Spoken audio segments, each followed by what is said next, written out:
Selamat datang di Alur Donghua. Kali ini Mimin akan cerita novel The Crown, Emperor of Eternity. Sebelum mendengarkan, jangan lupa subscribe, like, komen, dan share ya, biar Mimin tambah semangat. Selamat mendengarkan. Melanjutkan episode sebelumnya, cahaya pada batu Kio itu sangat redup dan dipenuhi dengan kotoran yang berbintik-bintik. Itu sama sekali tidak terlihat seperti harta karun. Namun, Cukwaseng telah memastikan meski batu Kio pecah ini tidak memiliki kegunaan khusus, tapi mengandung beberapa informasi yang penting. Sumber informasi ini berasal dari Pulau Gantung yang legendaris. Mari kita lihat lebih terdekat terlebih dahulu. Cukwaseng memejamkan matanya sedikit. Alisnya berkedut dan untaian kekuatan mental melesat keluar, melilit batu Kio hingga masuk ke dalam sedikit demi sedikit. Batu Kio itu langsung bergetar, dan kotoran yang berbintik-bintik di dalamnya berangsur-angsur menghilang, lalu berubah menjadi titik-titik cahaya yang mengambang di dalamnya. Jika diperhatikan, titik-titik cahaya ini ternyata adalah huruf-huruf kuno yang tak terhitung jumlahnya, yang merekam beberapa informasi yang berada di dalamnya. Setelah beberapa saat, Cukwaseng perlahan menarik kekuatan mentalnya, dan cahaya aneh melintas di matanya. Pulau yang disebut sebagai Pulau Gantung ini sebenarnya adalah wilayah kekuasaan sebuah faksi di benua hidup dan mati bertahun-tahun yang lalu. Kemudian, faksi ini hancur setelah perang besar, dan beberapa tetua di sekte tersebut menggunakan kekuatan terakhir mereka untuk menyembunyikan Pulau Gantung tersebut sebelum mereka meninggal. Harta karun yang paling penting di Pulau Gantung ini sebenarnya adalah benda seperti itu. Cukwaseng bergumam dengan mata berbinar. Awalnya, ia mengira Pulau Gantung itu merupakan harta karun yang sangat besar. Tetapi, kini tampaknya berpikir terlalu berlebihan. Apa sebenarnya Pulau Gantung ini? Dia memandang keluar, sedikit keraguan melintas di wajahnya. Ia tidak percaya bahwa para leluhur itu berusaha keras menyembunyikan Pulau Gantung itu hanya untuk melindungi pulau yang harta karunnya sedikit. Mungkinkah ada sesuatu yang istimewa di balik Pulau Gantung ini? Setelah berpikir lama, Cukwaseng punya tebakan. Selain itu, dia benar-benar tidak dapat memikirkan alasan lain untuk keberadaan Pulau Gantung ini. Meskipun tidak banyak harta karun di Pulau Gantung ini, bagaimanapun juga tempat ini adalah markas besar sekte kuno. Jadi pasti ada beberapa barang yang berharga tertinggal di dalamnya. Dia mengerutkan kening sedikit. Aku hanya ingin tahu apakah ada harta karun yang dapat meningkatkan kekuatan spiritualku. Sekarang, karena kekuatan spasialnya meningkat terlalu cepat, membuat kekuatan spiritualnya tertinggal. Jika ia tidak meningkatkan kekuatan spiritualnya segera mungkin, celah tersebut hanya akan semakin membesar di masa mendatang, membentuk lingkaran iblis. Cukwaseng berpikir keras, lalu tiba di ruang pohon kuno. Dia berencana untuk meningkatkan kekuatan spiritualnya sebanyak mungkin di tahap selanjutnya. Beruntungnya, aku telah memperoleh banyak hal selama kurun waktu ini. Dan aku memiliki banyak harta karun langka di cincin penyimpananku. Cukwaseng melambaikan lengan bajunya, dan puluhan harta karun langka dengan warna berbeda melayang di depannya. Benda-benda ini dikumpulkan dari mereka yang kalah. Dan meskipun benda-benda ini bukan harta yang sangat berharga, tetapi jika lebih dari selusin digabungkan, itu akan cukup untuk menghasilkan efek yang baik. Mari kita mulai. Chu Kuang-seng membentuk segel dengan tangannya, dan kekuatan mentalnya melonjak keluar dari antara alisnya, membungkus selusin harta alam di depannya, lalu menyerap ke dalam alisnya. Saat harta karun alam itu dimurnikan dengan cepat, sebuah kekuatan mental yang dahsyat tiba-tiba meraung keluar dari dantiannya, lalu menyerbu ke segala arah. Wajah Chu Kuang-seng tampak serius. Dia berusaha sekuat tenaga mengendalikan kekuatan mentalnya untuk memurnikan kekuatan harta karun alam tersebut, lalu mengubahnya menjadi kekuatan mentalnya sendiri. Seiring berjalannya waktu, energi spiritual yang terpancar dari tubuhnya juga perlahan meningkat. Jika dia bisa mengambil semua kekuatan dari harta karun ini, seharusnya kekuatan mentalnya bisa ditingkatkan. Namun, dia tidak tahu sejauh mana peningkatan ini akan tercapai. Pelatihan semacam ini telah berlangsung selama lebih dari setengah bulan. Selama periode ini, berita tentang Pulau Gantung perlahan menyebar di kota Jiuling, sesuai dengan yang diperharapkan oleh Chu Kuang-seng. Untuk sesaat, kota Jiuling yang awalnya tenang menjadi keramai kembali. Setiap orang menyimpan semacam rasa penasaran dalam hati mereka tentang benua hidup dan mati ini. Oleh karena itu, harta apapun akan cukup untuk menimbulkan sensasi yang luar biasa. Belum lagi tentang Pulau Gantung yang misterius itu. Di dalam ruang pohon kuno, Chu Kuang-seng telah menutup matanya untuk waktu yang lama, dan akhirnya membuka perlahan pada saat ini. Dia merasakan kekuatan spiritualnya melonjak di dantiannya, dan jejak penyesalan melintas di wajahnya. Karena peningkatan kekuatan mentalnya tidak seperti yang dia bayangkan, hanya sepertiga dari apa yang diharapkan. Sepertinya aku masih butuh sedikit kesempatan. Chu Kuang-seng berdiri lalu meninggalkan ruang pohon kuno. Seiring dengan peningkatan level kultivasi seseorang, kesulitan untuk naik level menjadi semakin menyulitkan. Harta karun dan peluang biasa tidak lagi memiliki banyak pengaruh. Semoga Pulau Gantung ini tidak mengecewakanku. Chu Kuang-seng berdiri di depan jendela lalu melihat ke atas. Tepat saat ia tengah merenung, sebuah sosok dengan cepat datang dari kejauhan, lalu akhirnya muncul di luar jendela. Pria itu berpakaian sederhana dan tampak biasa saja. Tidak ada sesuatu pun pada dirinya yang dapat menarik perhatian. Namun, dengan ketajaman persepsinya, Chu Kuang-seng samar-samar merasakan ada tekanan samar dari orang ini. Jelaslah, orang yang berpenampilan biasa di depannya ini bukanlah orang biasa. Siapa kamu? Tanyanya dengan ekspresi acuh tak acuh. Mendengar ini, pengunjung itu tersenyum tipis lalu berkata, "Apakah Anda Tuan Muda Chu?" Chu Kuang-seng mengangguk, menatap orang yang datang tetapi tidak berbicara.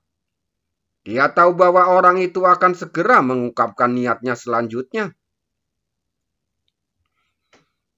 Hehehe, tamu itu tersenyum. Tuan mudaku ingin mengundang Tuan Muda Chu untuk berbincang-bincang. Jamuan makan telah disiapkan dan kami sedang menunggu kedatangan Tuan Muda Chu. Tuan mudamu? Mata Chu Kuang-seng langsung berbinar dan kilatan cahaya cemerlang melintas di ekspresinya. Siapa dia? Lan Lin Feng, kata pria itu sambil tersenyum. Mendengar nama ini, wajah Chu Kuang-seng tiba-tiba berubah dan kilatan di matanya menjadi lebih terang. Dia sangat akrab dengan Lan Lin Feng karena dia menduduki peringkat ke-12 dalam daftar kekuatan tempur. Orang semacam ini sama sekali tidak bisa dibandingkan dengan tombak surah. Konon, pada perang besar itu, pria ini pernah menantang sekte besar di benua super sendirian, dan akhirnya membunuh beberapa tetua dan lolos tanpa cedera. Sepertinya aku tidak ada hubungan apapun denganmu. Jadi mengapa dia mengundangku dalam perjamuan? Chu Kuang-seng menahan keterkejutannya, lalu berkata dengan ringan. Pengunjung itu tersenyum tipis lalu berkata, Tuan Muda Chu, mengapa Anda bertanya ketika Anda sudah tahu jawabannya? Tuan mudaku mengundang Anda ke perjamuan itu karena Pulau Gantung. Mungkinkah Tuan Muda Chu juga tidak tertarik dengan hal ini? Pulau Gantung? Chu Kuang-seng mengepalkan telapak tangannya dan senyuman perlahan muncul di wajahnya. Perjamuan ini sudah dimulai. Tuan Muda Chu, silakan. Di kota Jiuling, di depan sebuah rumah megah, pria itu mengulurkan tangannya lalu berkata sambil tersenyum. Chu Kuang-seng mengangguk, dan di bawah bimbingan pria itu, mereka berdua berjalan melewati jalan bebatuan biru yang berkelok-kelok serta memasuki bagian dalam istana. Tuan muda ada di dalam. Silakan masuk, Tuan Muda Chu, kata pria itu dengan tenang. Mendengar ini, Chu Kuang-seng melirik lonteng kuno di depannya lalu melangkah masuk. Begitu dia melangkah ke loteng, tiba-tiba terdengar suara angin kencang yang tertiup, langsung mengarah langsung ke wajahnya. Mata Chu Kuang-seng langsung menyipit.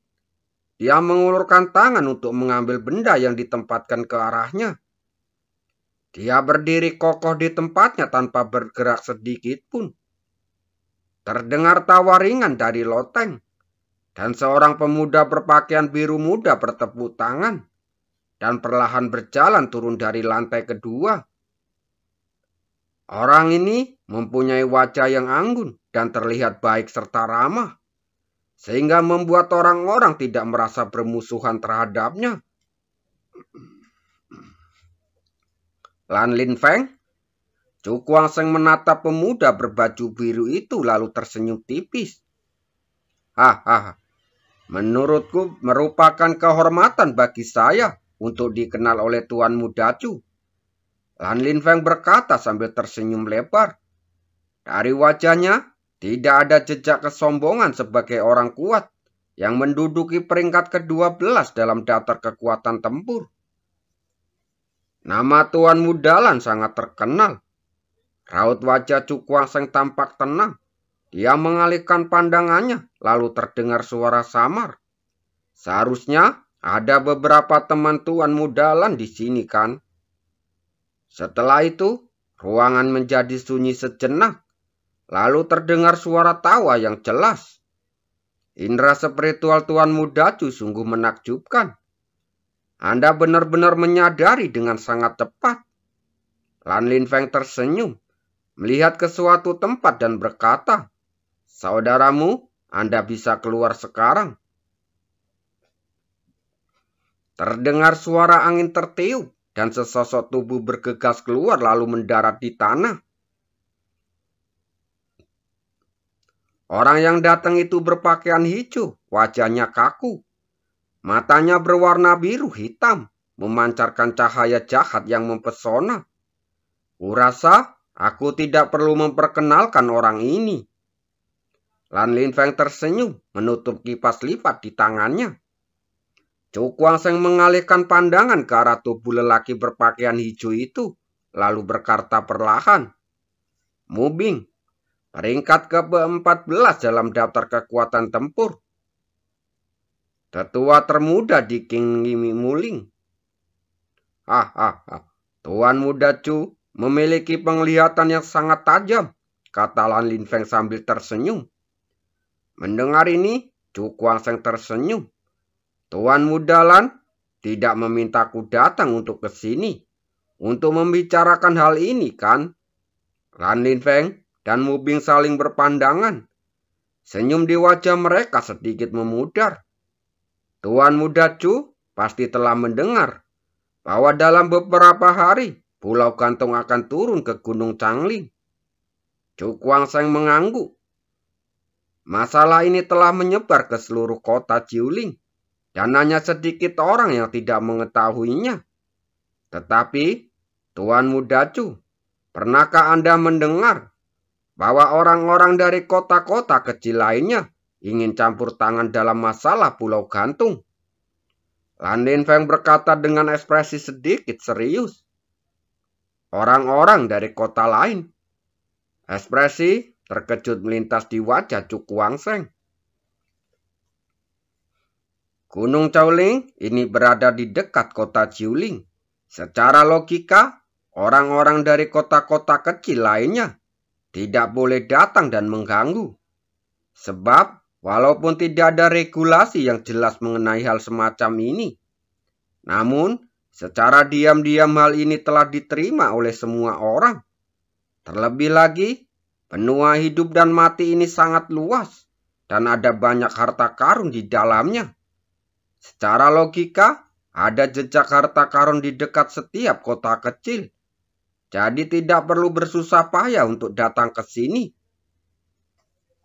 Apakah ada alasan lain? Tanya Chu Guangsheng dengan kedipan matanya. Mendengar ini, Lan Linfeng dan Mu Bing saling berpandangan, lalu menggelengkan kepalanya saat tersenyum. Aku juga tidak yakin. Pasti ada sesuatu yang menarik perhatian mereka. Tidak yakin? Mata Chu Guangsheng berkedip dan ekspresi aneh melintas di wajahnya. Apakah kedua orang ini benar-benar tidak tahu siapa saja mereka dan dari kota mana saja mereka? Orang-orang ini berasal dari kota Fenglei dan kota Sanyang. Kami tidak dapat mengetahui identitas spesifik mereka, kata Lin Lianfeng perlahan. Tetapi, pada saat ini, dia berhenti sejenak lalu melanjutkan. Menurut informasi yang telah kami peroleh, kami dapat menilai bahwa orang-orang ini berada di peringkat teratas, sekitar ke-15 dalam daftar kekuatan tempur. Sangat kuat. Chu Guangsheng langsung terkejut. Dia tidak menyangka bahwa Pulau Gantung dengan sedikit harta karun dapat menarik begitu banyak kekuatan besar. Mungkinkah karena benda itu? Gumam Chu Guangsheng dengan mata berkedip-kedip. Jika memang itu benar, pasti ada sesuatu di balik hal itu. Kalau tidak, hal itu tidak akan menarik perhatian banyak master. Tahukah kamu, orang-orang kuat yang berada di peringkat ke-15 dalam kekuatan tempur tidak mudah ditemukan. Dengan kata lain, orang-orang tersebut sudah termasuk yang teratas di benua hidup dan mati, dan memenuhi syarat untuk bersaing merebutkan kehormatan tertinggi. Bagaimana menurutmu, Tuan Muda Chu? Lan Linfeng menatapnya dan berkata sambil tersenyum. Mata Chu Guangsheng berkedip dan senyum muncul di wajahnya. Maksudmu, kau ingin aku bekerja sama? Tepat, Lan Linfeng tersenyum. Awalnya, dia tidak punya niat seperti itu. Bahkan menganggap Chu Guangsheng sebagai lawan. Namun, sejak berita itu datang bahwa para praktisi top dari kota Fenglei dan kota Sanyan ingin campur tangan di Pulau Gantung, dia mengubah ide awalnya. Dengan musuh yang begitu kuat, kekuatan mereka otomatis bisa bertambah sekuat mungkin. Tuan Muda Chu tidak akan menolak kerjasama ini, kan? Dia melirik Chu Guangsheng saat berkata sambil tersenyum. Ia yakin bahwa orang tersebut bukanlah orang yang gegabah dan tidak akan pernah mencoba masuk ke Pulau Gantung sendirian karena dorongan sesaat. Setelah Chu Guangsheng merenung sejenak, dia melihat ke arah Lan Linfeng dan Mu Bing, lalu berkata sambil menakutkan tangan. Jika kalian berdua tidak keberatan, tentu saja aku tidak akan menolak. Itu bagus. Lan Linfeng tersenyum lebar dan melambaikan tangannya sambil tertawa. Dengan bergabungnya saudara Chu, saya yakin perjalanan ke Pulau Gantung ini akan lebih aman. Karena kamu telah memilih untuk bekerja sama, aku akan melakukan yang terbaik, kata Chu Guangsheng sambil tersenyum. Ia benar-benar semakin tertarik dengan perjalanan ke Pulau Gantung ini. Lagi pula, daya tariknya sudah menjelaskan semua. Pulau Gantung ini tidak sederhana. Kerjasama sudah tercapai, saya pamit dulu. Cu Kuangseng membungkuk hormat, lalu berbalik meninggalkan ruangan. Mubing berbalik, lalu melihat ke arah yang ditinggalkan Cu Kuangseng. Sedikit kekhawatiran tampak di wajahnya. Dengan bergabungnya orang ini, apakah akan terjadi kecelakaan? Mendengar ini, Lan Linfeng memainkan kipas lipat emas di tangannya, lalu tersenyum. Saudaramu, jangan terlalu khawatir. Beberapa hal masih tergantung pada kekuatan. Saya tidak berpikir anak itu akan melakukan sesuatu di luar kemampuannya. Kamu yakin? Mubing mengerutkan kering, tetapi dia tidak berpikir demikian. Entah mengapa, dia selalu merasa bahwa perjalanan ke Pulau Gantung ini akan menyebabkan beberapa kecelakaan yang tidak terduga. Baiklah, jangan terlalu banyak berpikir. Kamu dan aku akan bermeditasi selama beberapa hari sambil menunggu munculnya Pulau Gantung. Lan Linfeng terkekeh lalu berbalik pergi. Melihat ini, Mubing menggelengkan kepalanya. Terima kasih.